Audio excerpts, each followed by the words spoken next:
So let's talk about this now with our roundtable, joined by our political analyst, Matthew Dowd. Let me ask the question I posed at the top of the show. Was this week the tipping point?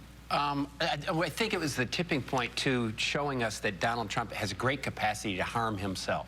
I mean, this is a man of great strengths, very great ability to read the electorate, but unbelievable amount of flaws. And normally in the course of these campaigns, people grow, as you know, George, people grow and they grow into it and they learn to change the behavior and they learn to adapt to what's going on. Donald Trump doesn't seem to have a capacity to do that. And this week, I think, showed that it's going to be very difficult for him to win the majority of delegates before the convention. Before the convention. But one of the things we've seen, Hugh Hewitt, talk show host here for Salem Networks, excuse me, we've seen him be able to come back before, make mistakes before, still hold on to his voters. Yeah, and Ivanka will be back, and that is always calming. But I'll say, I've taught 3 15-year-olds how to drive, and we had fewer wrong turns and car crashes than this week had for Team Trump. And it was a very bad week when you roll the car that often and you begin the show this way with that clip reel.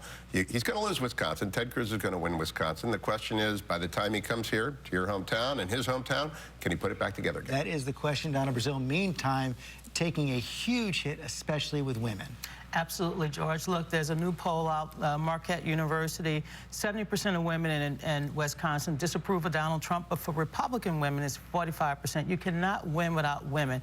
Women are the majority of voters, not just a demographic group. If Donald Trump loses in Wisconsin, and there's indications that he might be falling behind, it will fundamentally change the narrative of this race. Meantime, Juan Williams from Fox News, we saw something rare from Donald Trump this morning in an interview with Maureen Dowd in the New York Times. He actually suggested that he shouldn't have done something, retweeted out that photo of Heidi Cruz. Well, see, that's part of the problem with women. I mean, you stop and look back, and Romney was -11 with women.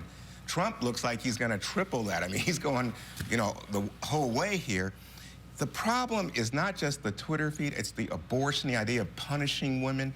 This crosses political lines, and of course, it's totally anathema to the anti-abortion line that we're not about punishing women. We're punishing doctors, and we want to save children. So at this moment, it's the Empire Strikes Back, George. You have the Republican forces, the establishment forces, able to concentrate on Wisconsin. They're arrayed there. They're far outspending Trump in the state. They've got the governor, in addition to, you know, gosh, you could go on and on. Who isn't now saying, I am opposed to Donald Trump on the Republican side? Plus, the Planned Parenthood people and some of the Democrats you heard from President Obama, Hillary Clinton in your reel, they're speaking out against Donald Trump in a way that they haven't spoken before. I think the fascinating thing about this really bad week for Donald Trump is his support has not dropped at all. It's not dropped in Wisconsin. It's right at 32, 34%. It's not dropped. It's been there since last year, and his support nationally has not dropped off in the course of this.